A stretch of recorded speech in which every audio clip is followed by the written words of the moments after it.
You know, a leader has to have positive energy. You can't come to work with your head down, scared. You might have a lot of fears about competition, about what's happening out there, or you might have some problems at home.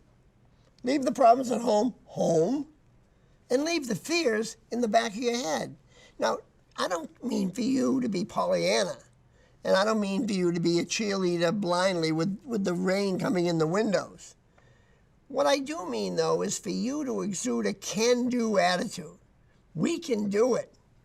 We together can do it. And you've got to be out there all the time doing it. And the last thing you can do is be a bore. If you wake up in the morning, give yourself a good mirror test. If you look like you're going to be a sulking, pouting bore, slap yourself in the face before you go out to the office.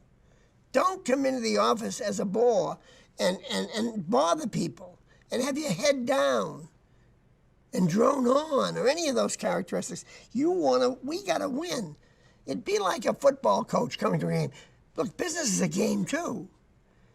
And if the coach comes in, well, we don't have a chance, the other team's too good, they're strong, etc. I don't know what we're going to do. He wouldn't be around long. Well, you shouldn't be around long as a manager with that attitude. Your job is to rally the team to come up with solutions. Now, you won't have every solution, but you want them to have solutions. And you want them coming in to win. And your job is to create all the time the winning locker room where the champagne's being unbottled, not the losing locker room where everyone's got their head in the towel. Your job is to create that winning locker room atmosphere as often as you can. And people that do it, role model them again. Highlight them. Show them off as the type of person you want on your team.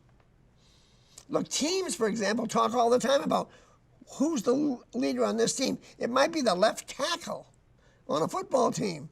That's the biggest leader on the team. Doesn't have to always be the quarterback.